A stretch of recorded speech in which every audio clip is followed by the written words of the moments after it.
Welcome to another episode of Lucid Cafe. I'm your host, Wendy Halley.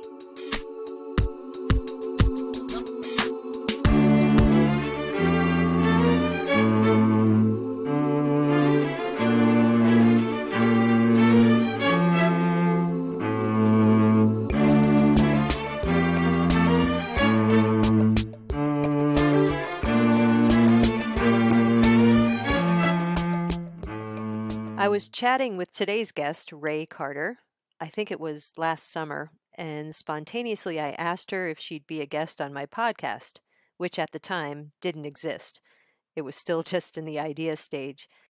Her story is a powerful one, and my intuition must have known this because the episode you're about to hear is incredible. It's honest, it's real, and ultimately, I think, very helpful.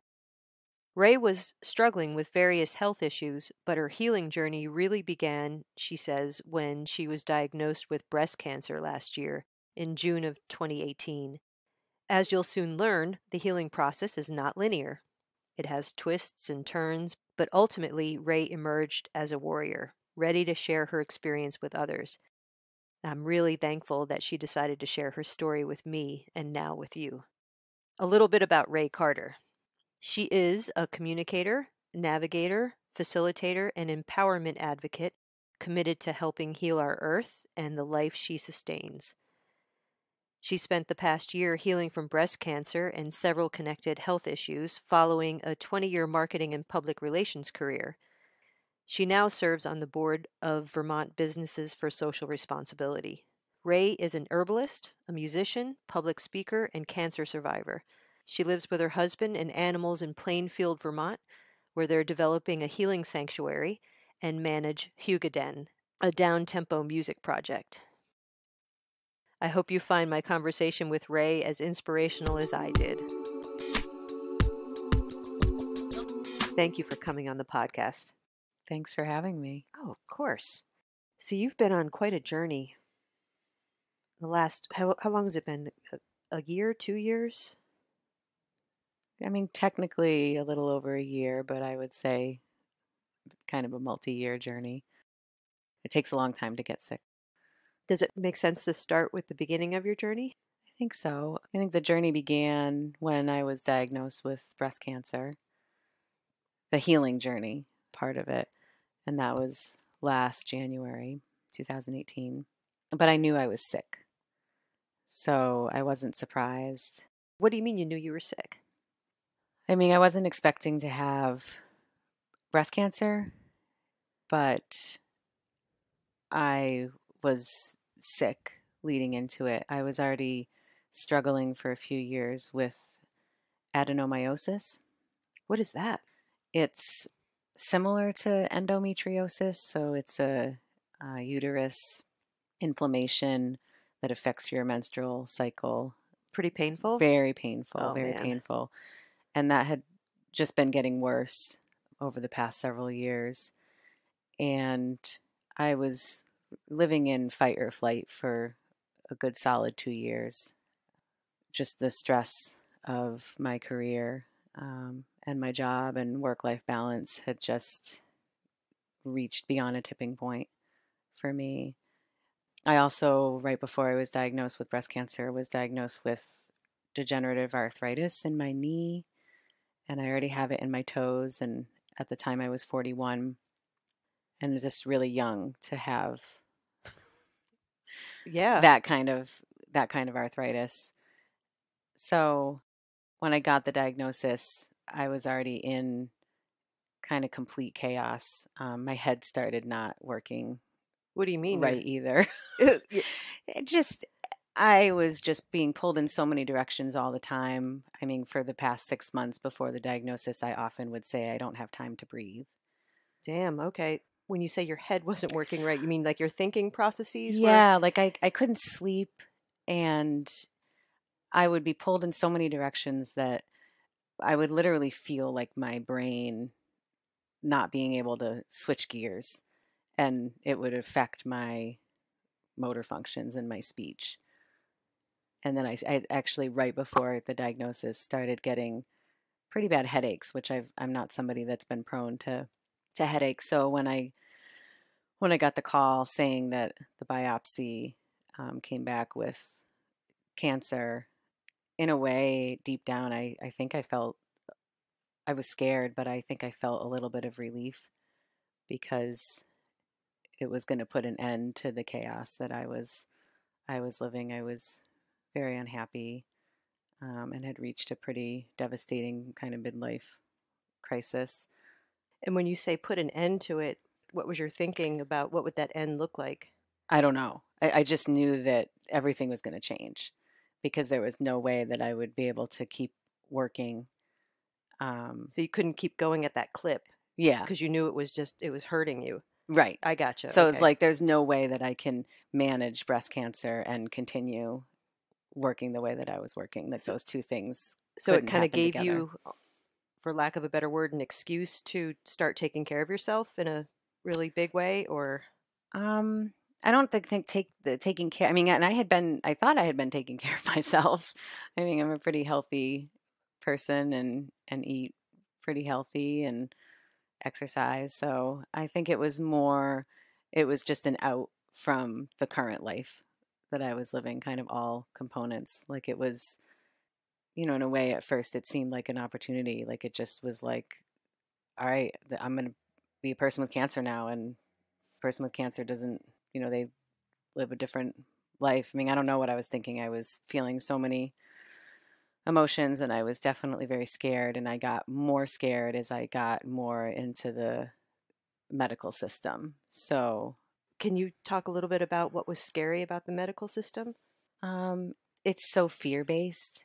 So, I mean, I'm young and I don't know anybody really with breast cancer. And the way I mean, I think it was described to me at first as when I got the diagnosis, I was told, this is easy. It's DCIS. It's a non invasive breast cancer. It's, no big deal. It's the best cancer to have. So there was a part of me that kind of believed that. Like I did a little bit of research and found that even in Canada, they don't consider DCIS breast cancer. And so it was like, you'll have a lumpectomy and it's just a partial surgery and you'll have some radiation and you'll be, take this drug and you'll be on your way. And it just, they made it sound easy. And I guess I kind of believed it, but then you have a million other emotions coming up. And for me at the start, most of it was around how to survive because I knew that I couldn't get healthy dealing with all of the things that I was dealing with, including the other health issues, and also being told that I probably would need a hysterectomy as well with working. And so I was more focused on how to navigate, how to be able to financially not work. I think that was the biggest focus for me for a while, rather than really focusing on the cancer. Okay, and I guess that gets back to you wanted to live your life differently when you got the cancer diagnosis, and was not working part of that? Like, is that what changed as a result of getting the diagnosis? When the cancer diagnosis came, it set such an amount of fear in me that all I could think about was how can I even focus on dealing with all of these health issues and now in addition cancer when I'm working the kind of job that is so stressful that that's part of what led to my unhealth in Oh, the first yeah. place. And Um, so, the connection between stress and illness is pretty. yeah, and I guess I knew that. Like I knew that the stress was a huge cause of everything. And I needed to not be in a stressful situation to even be able to contemplate how to even deal with any of this. Yeah, makes sense. So I ran a GoFundMe probably within the first week of being diagnosed because all I could think about was survival. It was just how am I gonna do the things that I know that I need to do for me. So my husband and I ran a GoFundMe, and once that kind of started to pick up, I was able to start to think about what was really happening because we had the GoFundMe started to kind of pick up steam, and I knew that I would be able to take some time, and so that was kind of the fear of losing our house or not being able to pay bills was just so immense. I think that's probably a pretty common fear. Yeah, it was overwhelming for us. And so it took away from, like, that was all that we could focus on. So there wasn't even any space to focus on the cancer or health or anything until we kind of had that secure. But the first thing I did when I was diagnosed was I went to Central Vermont Reiki, and I knew that I needed to be touched. I knew I needed to be on a Reiki table. And that kind of started a really intuitive process for me of really thinking about the chakra system and what the root chakra represents, which is security and groundedness. And so it started to make sense to me that, of course, I can't think about anything else, because if I can't think about how to pay the bills and have a house and have food, then how can I focus on anything else? Right. There's not much room left. No. That's pretty core stuff. Yeah. So yeah, it was very raw, but that started kind of a process of really connecting to my energy centers. And I had a pretty basic understanding of the chakra system. Yeah, I was just going to ask, were you already interested in alternative healing at that time, or? Yeah, I mean, I think that's part of what I knew, that I was going to need alternative healing. I knew I was going to need things outside of the healthcare insurance system to heal, without question, because I was already engaged in the sense of fully believing in the mind, body, spirit, soul connection, and never felt like I had enough of that balance in the first place, and kind of knew that was a part of why I got sick as well. And so I knew I would need those things to be, and I would need to have the space to be able to honor taking care of myself the way that I knew I needed to. Like, there was just a huge amount of intuition that came out very quickly around what needs to happen first, and not focusing on, I mean, there was a lot of effort of trying to just focus on what needs to happen first, not catastrophizing to, all of the worst case scenarios, Yeah. which Again, super common. is very hard not to do. Oh, yeah. Very hard. Oh, Yeah, I started there, and I felt like I had a certain power and belief in what I needed to do, but it was very not aligned with conventional medicine. And that was just, everything about going into the regular doctors was very scary, and in retrospect is totally not how cancer diagnosis or treatment should be that's your conclusion, for yeah? anyone. And yeah, I mean, to be told on the phone that this is the best cancer to have, I mean, what kind of awful comment is that to say to anybody? And as it turns out, I mean, I didn't know anything really about cancer. I had never had a friend who'd had cancer. I didn't know what to expect, and the conventional medical kind of world treats it like you should know. The first question was, who do you want your doctor to be? And it was like, well, Well, I don't who even, are my options? I don't know anything about, like, Yeah. and I think I've always thought the word oncologist meant a cancer doctor. And so I was really surprised when I mean, I just picked a name based on who was available for my schedule. I mean, I don't know. And I wasn't really thinking what would happen or what could happen, because I was so scared. But I think intuitively, I felt like what would happen is you meet with somebody and you learn about your disease and you learn about the options. And Makes sense. yeah, I mean, that just kind of makes sense. And so I was so shocked when I went in, and the oncologist wasn't a cancer doctor, they were a surgeon.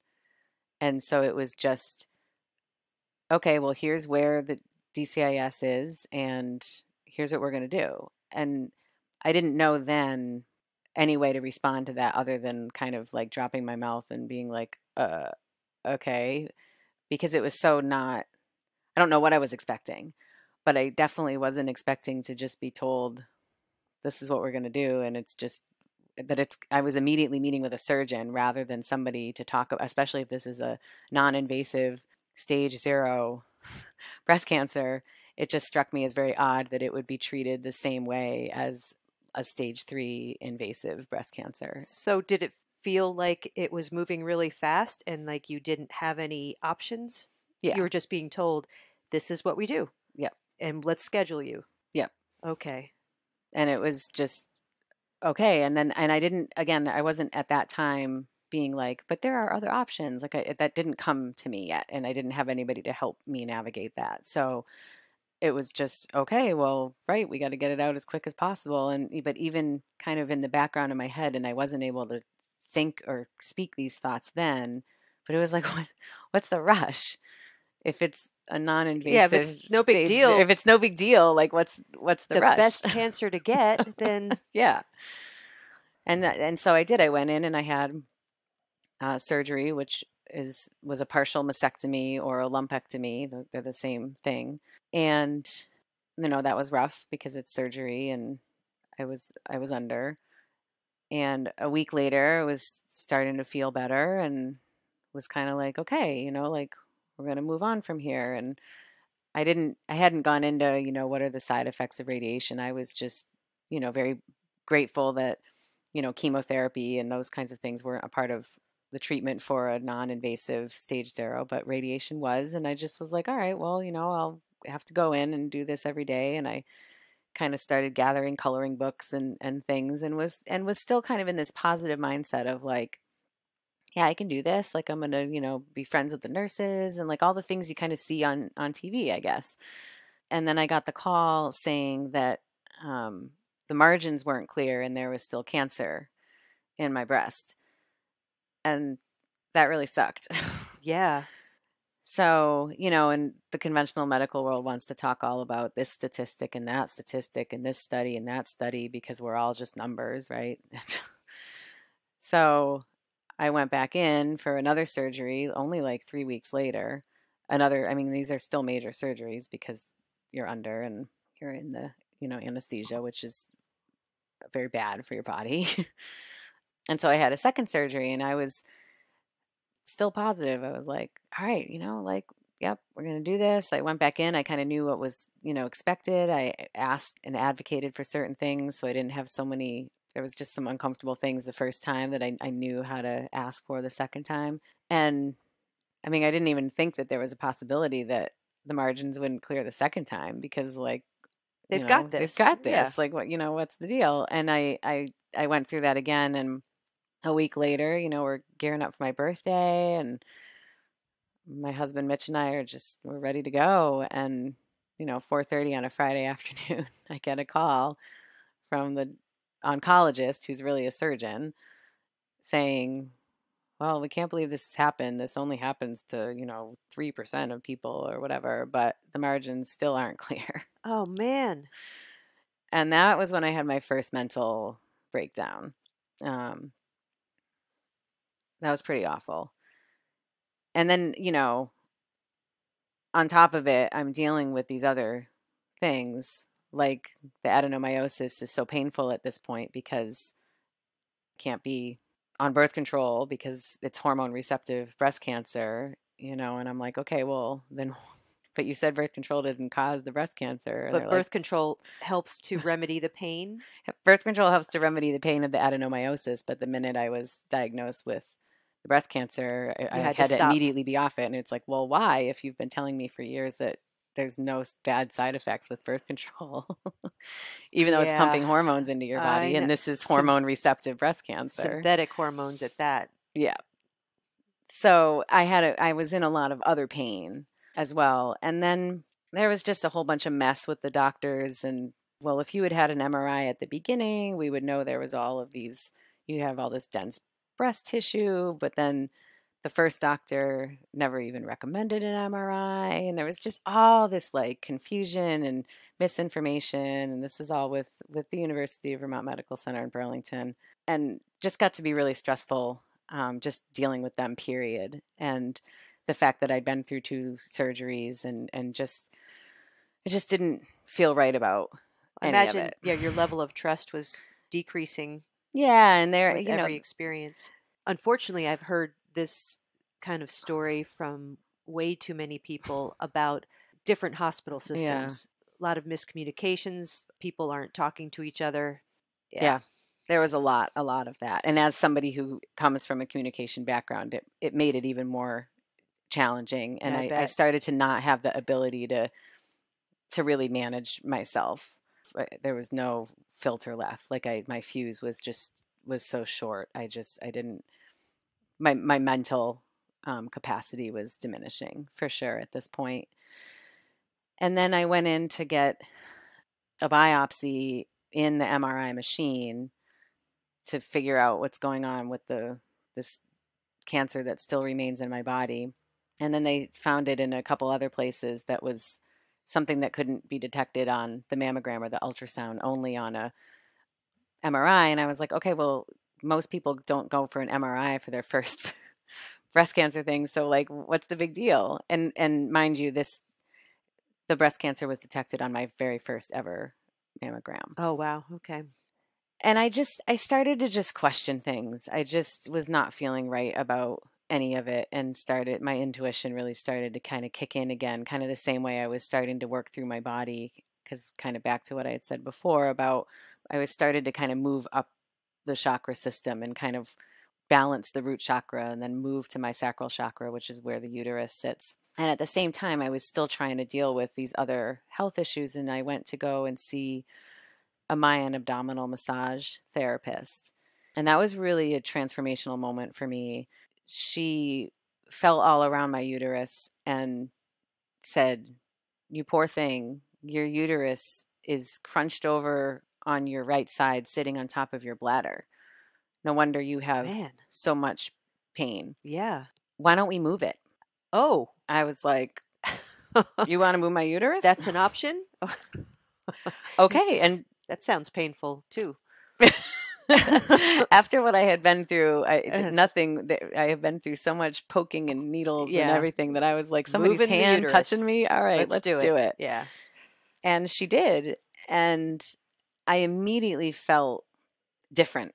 And it was amazing to me that a Mayan abdominal massage therapist was able to talk to me about the anatomy of my feminine parts and to see something just by her intuition and her hands that was out of place and move it. And something clicked for me. And I was like, what is wrong with our medical system?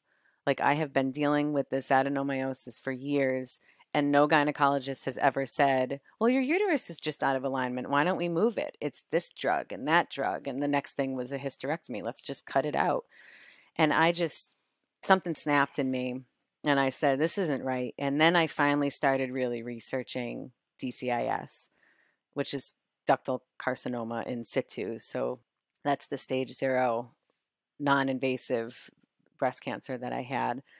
And I really started to come across some very alarming statistics and information around how it's not considered breast cancer in Canada, and that there is a growing number of doctors in the United States that really are appalled at the way that all breast cancers are treated as one.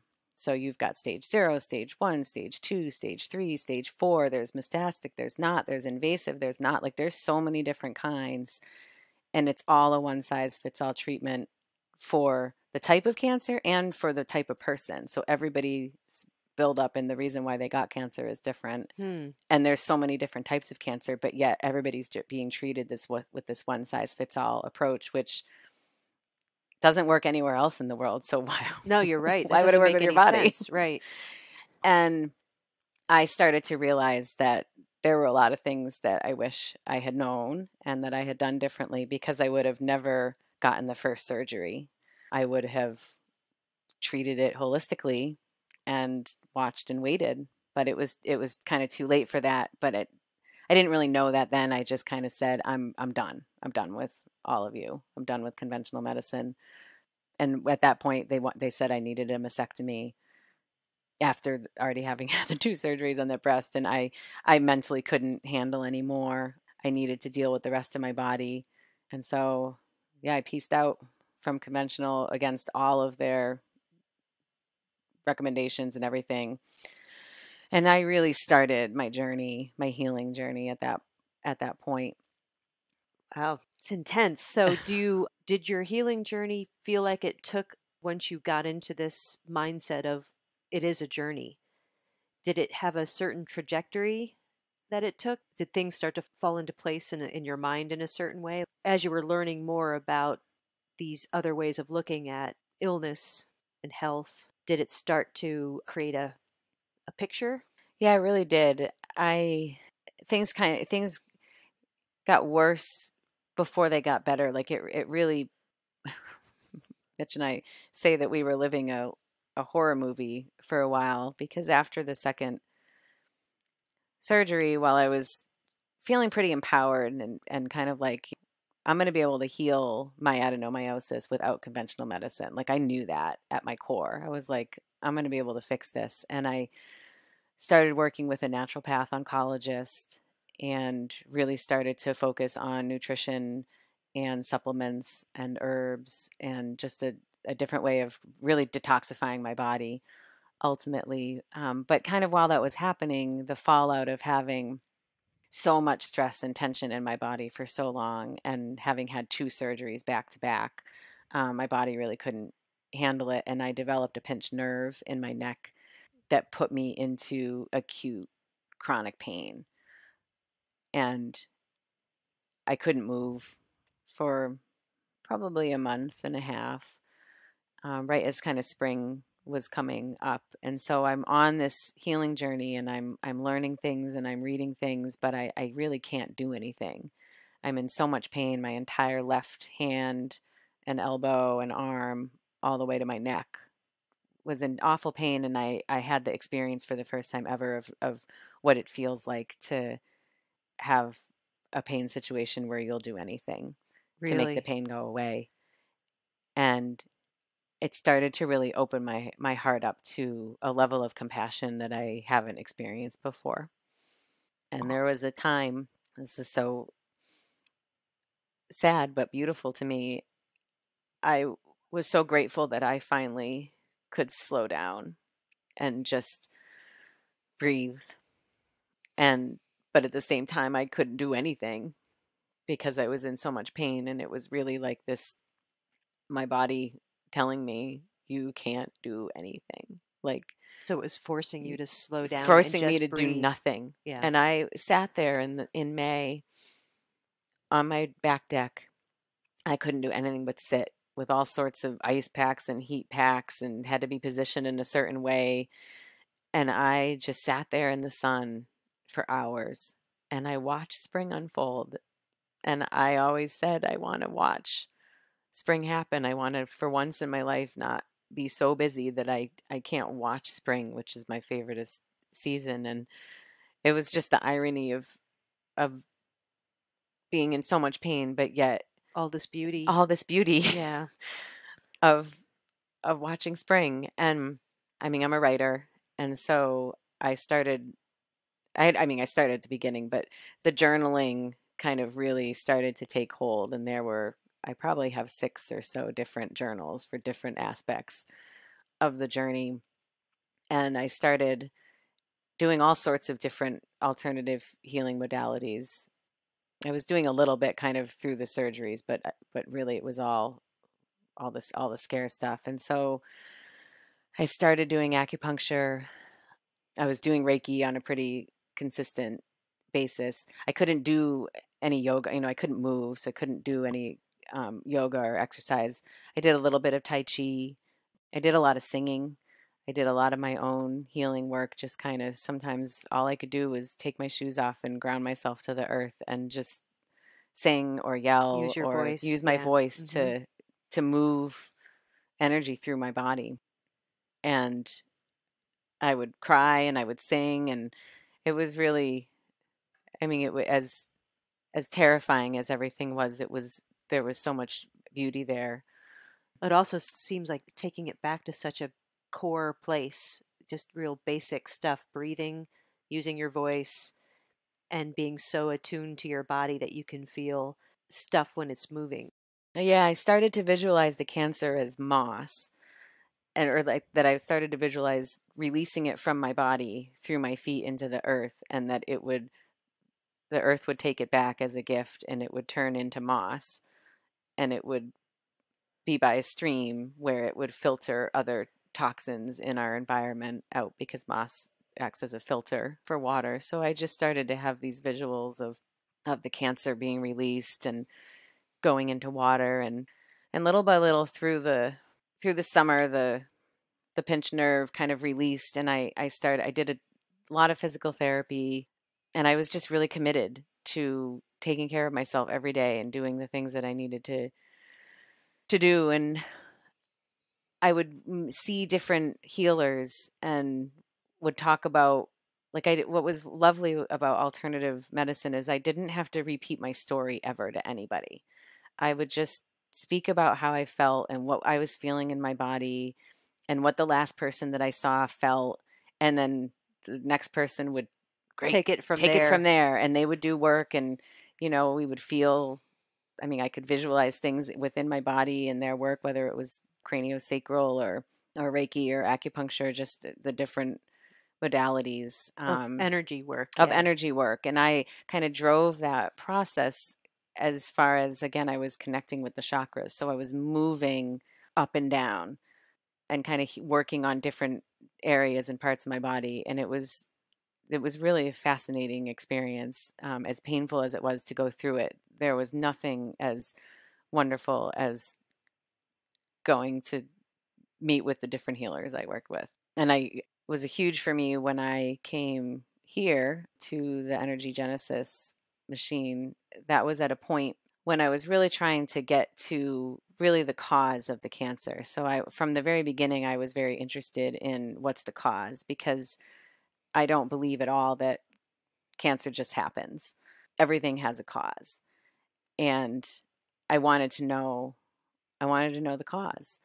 And I knew that there was some responsibility in the cause, and what behaviors did I have, and how was I approaching the world that was leading me to a way of being. I mean, early on, I said that I had started with Reiki. The other thing I did immediately was astrology. So I immediately had my chart read to really learn what I had to work with and what were my big blockages, and what were my Challenges. challenges, Hmm. and what things were standing in my way, and what things did I have control over, and what things didn't I have control over.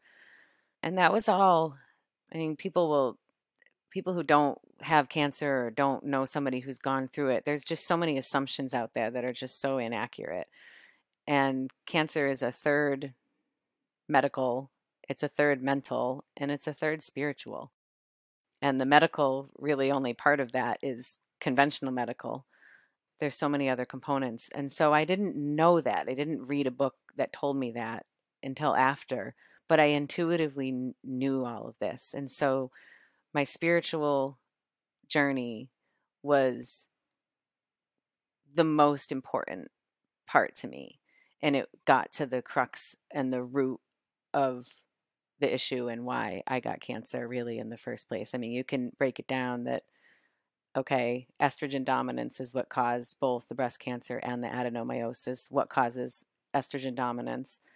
So, from a Um, physiological standpoint, yeah, there's an but explanation yeah, and or that's, a route that's to follow. corporate. Yeah, I mean, it's the pollution in our environment, the pollution in the food and the products that we use, the chemicals, and it's, stress. It's the pace of our society. I mean, those are pretty clearly the causes. But from a much more spiritual level, it was, what am I what am I denying myself? I went home to where I grew up in the Berkshires. My grandparents and great grandparents are from Vermont, but I wasn't born here. I grew up in the Berkshires, and I went home and I asked a bunch of friends what were my best qualities when I was young that weren't a skill. And the things that they said were not the things that somebody in my current life would say. Hmm. And I said, this is a problem for me, because I'm not who I really was meant to be.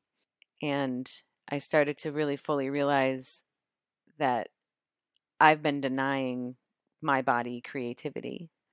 I've been trying to keep myself from having a baby my whole life, and have been on birth control for 20 years, which was a huge contributor to the breast cancer, having been on that many hormones. But why was I doing that? Why did I not want to have a kid? And what did that do to me? And what I really came to realize is having a child isn't the only way for a woman to create. And I've always struggled with like, oh, you don't have kids, oh, that's so sad. It's like, well, not everybody has to have kids. Like, then who's somebody to judge that? Yeah, I don't have kids. And I didn't never wanted them, but what was I denying my body? And I guess what I came to realize was creativity. The creative expression. Yeah. So women are meant to create, whether it's creating a child or creating art or creating music. And I didn't create. I created on behalf of everybody else. I spoke on behalf of everybody else. I've been a communications and public relations person for a long time, but I never created my own entity. And that ultimately really gets to so much of the root cause and what I need to do differently coming out of it. And I kind of came in here and went through the energy genesis and some shamanic sessions with you, and really was able to get to kind of the source of hurt and pain. You know, you're angry for a long time, and then it's like, well, why are you angry? Because I'm hurt. Why are all the reasons why you're hurt?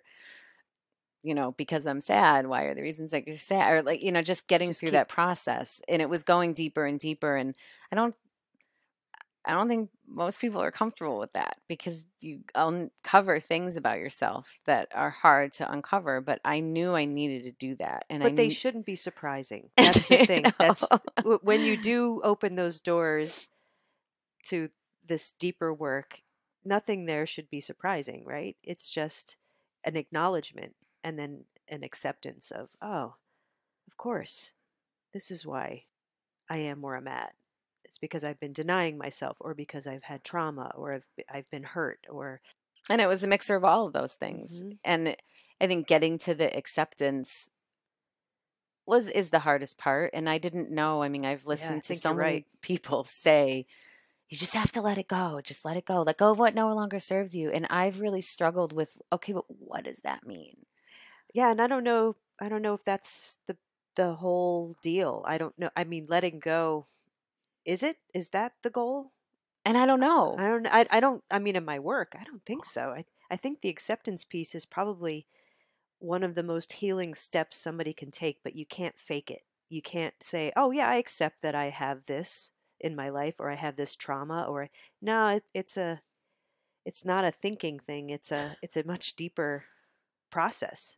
It's much deeper. And what I kind of got to through some of the reading I did was ultimately acceptance and letting go can mean the same thing. Like, to be able to let go of something, or let go of what the parts that no longer serve you about that, you have to get to a place where you can accept who you are, accept your situation, accept who you are today. And it took the whole journey to really figure that out.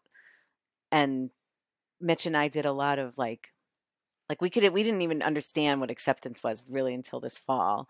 It was more through the summer. It was like, okay, but how do we let go of something, or how do we do any of that? So there was a like shaking and releasing into the water, and like doing physical things to like get stuff off of us. And there was just all of these different kind of practices that we would have, and starting to really understand what mindfulness was, and being in the present moment, and just all of these, you know, we'd read a little bit of something and we'd practice something, and then I'd go and I'd have a session, and then I'd learn something else, and then I'd just piece together all of these things, and got to a place where I was starting to understand kind of a lot of what I've shared. I mean, I'm kind of scattered because this is the first time I've ever really talked about the whole experience. But, you know, we got to the end of the summer, and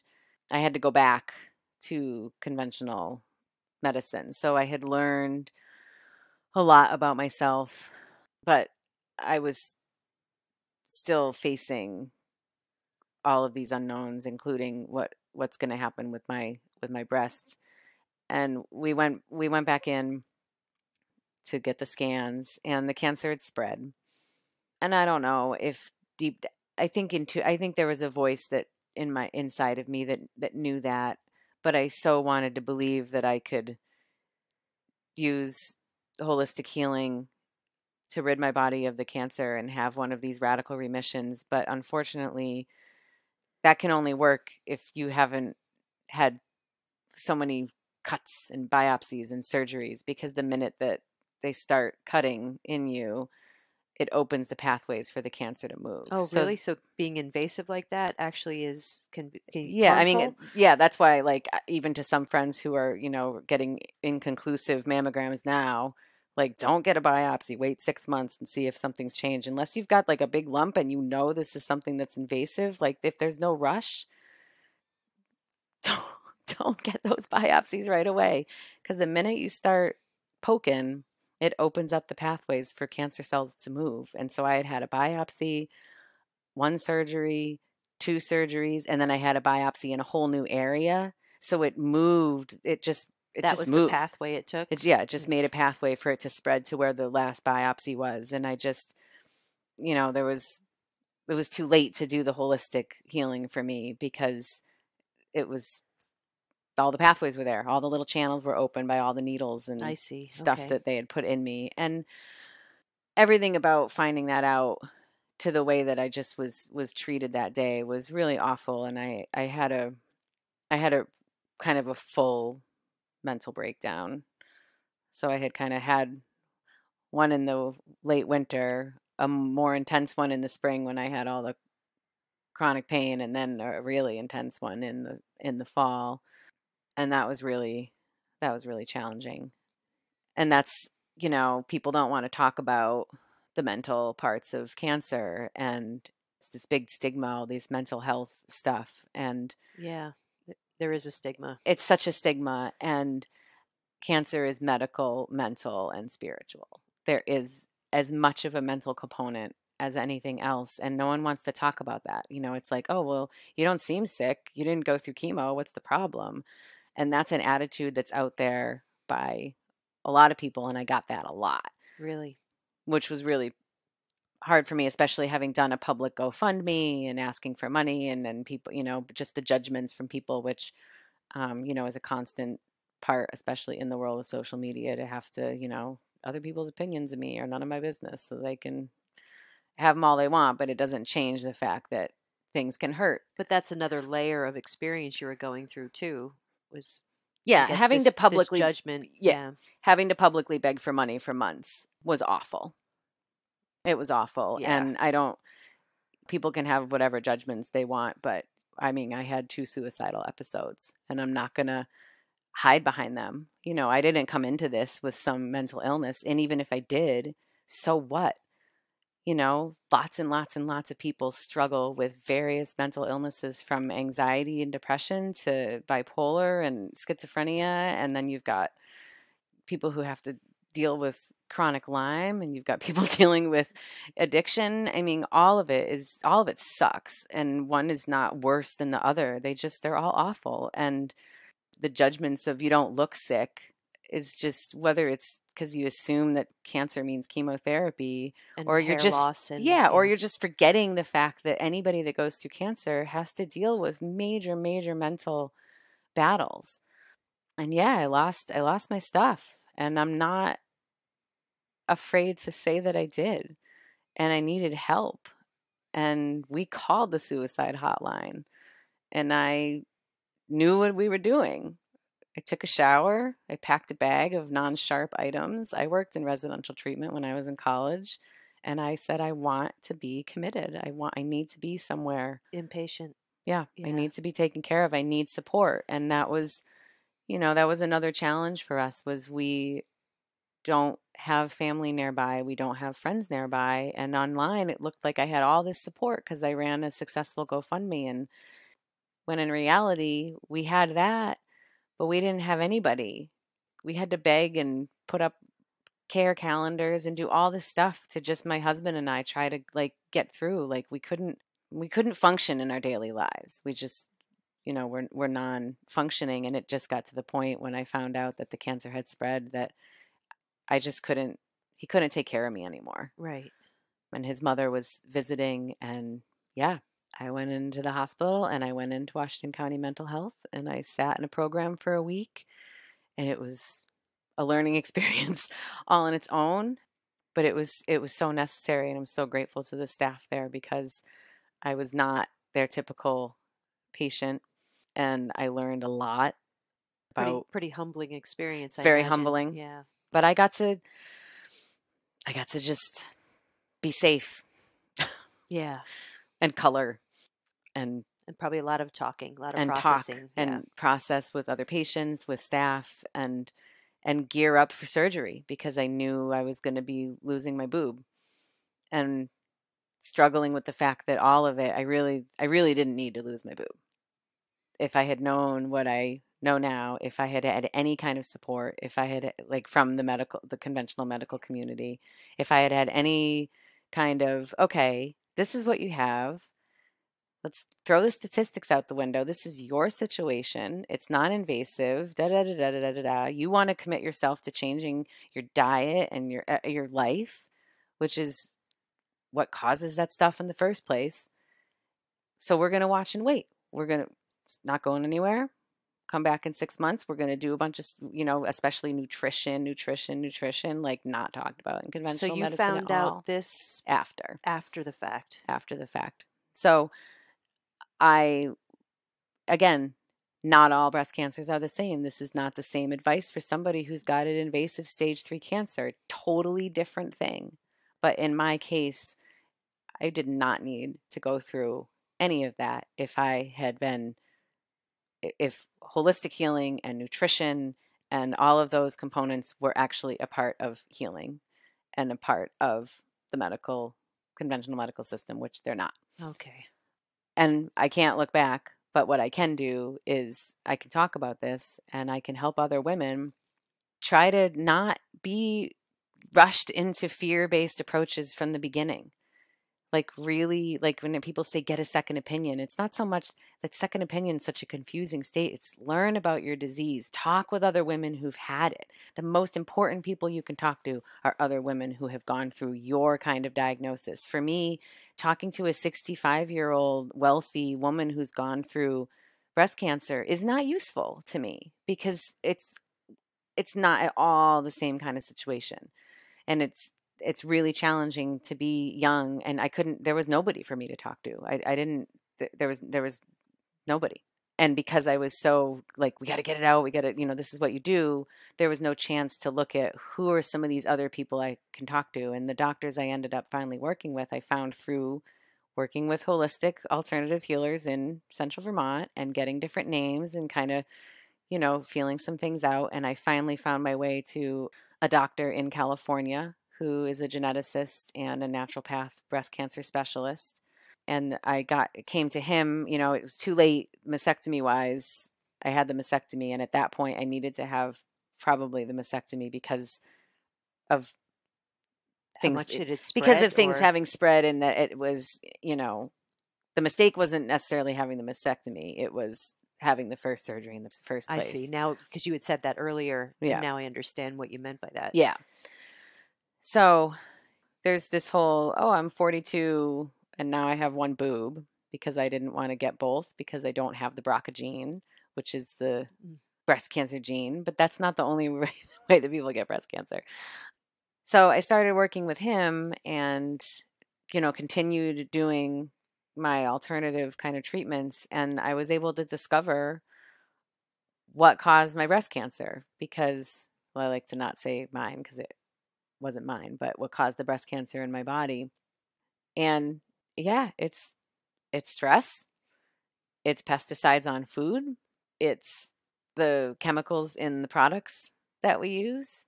And I have the proof because we did the toxology tests, the non-toxology tests, and the deep genetic testing to Really? really see what gene mutations I have in my body based on the types of chemicals that were in my system, both from my intake and from intake, from my mother, Mm. and how those gene mutations affected my body, given the things that I was putting in my body. So that's a really productive use of science Yes. to help with your process. Yeah. Yeah. And this doctor was originally a geneticist creating drugs based on genetics. And yeah, he got out of that and said, no way. And my profile fit the types of women that he saw. So it was a very similar profile of, women who drank a lot of wine from California, because non-organic wine from California has the worst pesticides in it. Really? Career women who have high stress, who don't have kids, who have been on birth control, and whose bodies haven't gone through the process of milking and have been on the synthetic hormones for so long. And then you mix that in with the products. I mean, so many of the products that I use, not that I use tons and tons, but they have parabens in them, they have phthalates in them, and those create synthetic estrogens. And so that's how we got to, I already knew from my own research and from working with my own naturopaths in Vermont that estrogen dominance was very clearly the cause of the breast cancer and the adenomyosis. But the work I did with the California doctor completely confirmed that. And it also confirmed that I don't have other things happening. So it was like so clear that estrogen dominance was the cause. And the reason I started working with him was because luckily I didn't have to have radiation, because a mastectomy usually kind of balances that out. They thought I might need to, and I had switched at this point, by the way, to Central Vermont Medical Center is who did the actual surgery. And I have had very positive experiences at Central Vermont. And the next kind of step, if you don't have to do radiation, which they decided, even though I had close margins, again, they took a more individualized approach and said, we're not, in your case, we're not going to recommend radiation. And the radiologist there actually went and did some additional studies to help me get to that, which I was very appreciative of. But the next step is to take tamoxifen, which is the pharmaceutical hormone. Right. And that was the last thing in the world I was going to do, especially because so much of my journey has brought me back to the earth and back to the plants. And that's something I've always believed in and took a part of, but it didn't encompass my life the way that it does now. And there was no way I was going to be on a pharmaceutical for the next 15, 20 years. No way. And I did my own research and found that tamoxifen also actually causes adenomyosis. That's one of the side effects of tamoxifen. And it's like, well, I already have adenomyosis, so it would pretty much guarantee my needing to have a hysterectomy. Oh, man. So between the naturopath, on this guy in California, Chris Holder's his name, working with me on what my prescription is, which is what my really specific diet, which is all organic, and what foods to make sure I'm putting in my body and what foods I make sure I'm not putting in my body, which is basically processed foods and sugar and conventional dairy.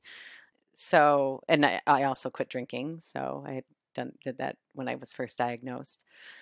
I also work with the Center for Integrative Herbalism, so that I have kind of a whole herbalism package kind of supporting liver and hormonal balancing from the estrogen dominance side.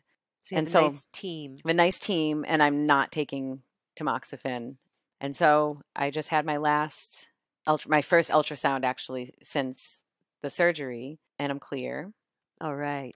For the next 6 months. And I went back to the Mayan abdominal massage therapist to just continue to do some work on my uterus and my digestive system, because the digestive system and the liver are so much a part of where this stuff builds up. Toxins build up. Right. Yeah.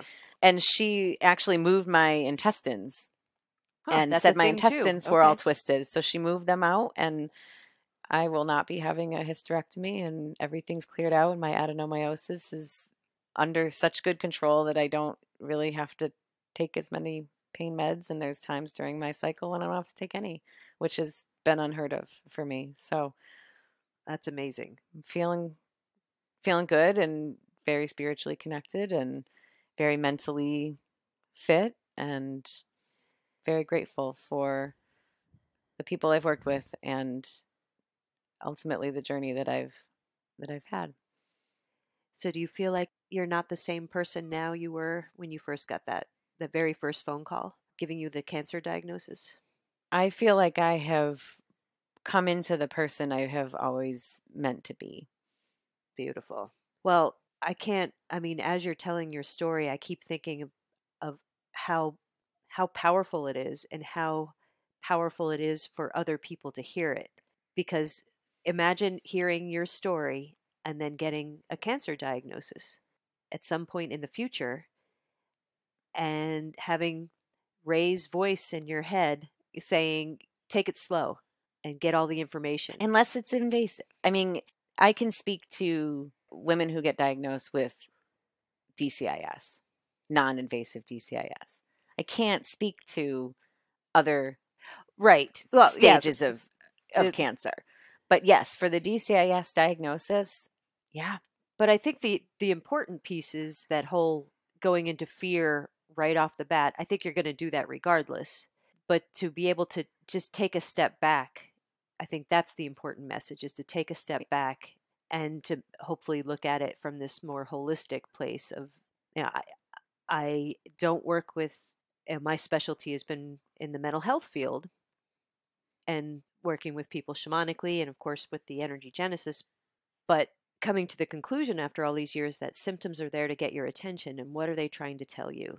And that's a big part of how I look at things is, all right, what are these symptoms? What are these cancer cells? What are these suicidal thoughts? What are these symptoms of anxiety trying to tell you about yourself? Yeah, I mean that's huge. Like, yeah, so anybody getting diagnosed with anything chronic, it took time for it to develop. So it's going to take time for it to heal. And anybody, I think, would benefit from not being pushed through a fear-based approach system. And everybody, no matter what their diagnosis, is going to benefit from coming at their health in a place of empowerment and in a place of questioning and in a place of understanding that the conventional medical system is not there to serve chronic disease. It serves acute situations and broken bones trauma, and bacteria and trauma and, like, but for chronic diseases that have taken time to develop, there isn't a conventional medical fix per se for no, they're that. And kind the of guessing, it approach, seems. yeah, the approach is inappropriate, and in my opinion, because it's not treating the root cause of the illness. It's treating symptoms, and treating a root cause takes time, And it's complex. and it's complex. There's layers to it, it seems. Yeah, and there's a lot to it, and yeah, getting to that root cause is, not everybody has again the time and whatnot for it, but that's part of what creates this in the first place, is that our society is just at a pace and We're not taking the time. yeah, and the amount of chemicals in our environment, are leading to all sorts of disease, unfortunately. Yeah. But I think coming at anything from a place of empowerment and pausing and listening to your intuition and being, it's called participatory medicine, being an equal participant in your medical plan. It is not something that just this magical doctor just creates for you. Like, your voice and your intuition and how you feel about your body and how you know your body are so important to the process. And I think that that's not something that's allowed for. In fact, that's frowned upon. You're being a pesky patient or, whatnot. And that's the way you know your body the best, and to not lose sight of that no matter what you're going through. And it's hard because you're surrounded by fear. No, it's easy to get into fear. Absolutely. It's very easy, right away. But that's the point I was trying to make earlier, Yeah. that the potency of your message is that underneath the fear, there's all this rich material. And if you can just step back and look at it from this bigger picture, that there's Yeah. a lot more there, and your healing journey will be more complete, I think, if you can look at all the different layers of what's contributed to the symptoms that led to the diagnosis of whatever the diagnosis is. Yeah, and alternative methods might be, I mean, I knew to go right away to Reiki, but maybe I could have done some additional processing, like alternative or energy medicines might help build that intuition before making decisions around surgery. Like just getting a little bit more in touch with your body and using those energy modalities to help get to some of those decisions. Yeah, that's a great point. And this might be a good time to plug the Maggie card. Yes. Yes, the Maggie card. So Maggie was a really, really strong, amazing woman who passed this year of metastatic breast cancer. And when she was diagnosed a couple of years ago, I think she was diagnosed early on with metastatic. I think she knew it was pretty far it was a pretty far progressed cancer. And right away she wanted to do something for people. And so she worked with a bunch of the different healers and places that she was using and got them to offer a discount for people with cancer. And she created the Maggie's card. And I signed up for that a couple months after I was diagnosed. And it's been very, very helpful. It helped me be able to afford sessions here. And it's given me a great discount on acupuncture, which has been huge, and on some oncology massage.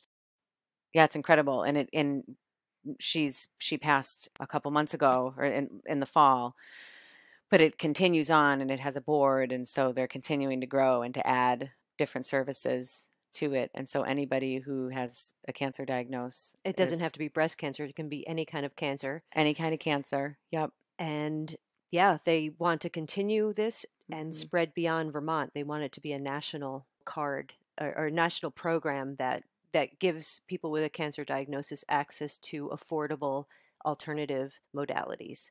And so, yeah, Lucid Path Wellness is a provider, so you can get deeply discounted sessions in the Energy Genesis.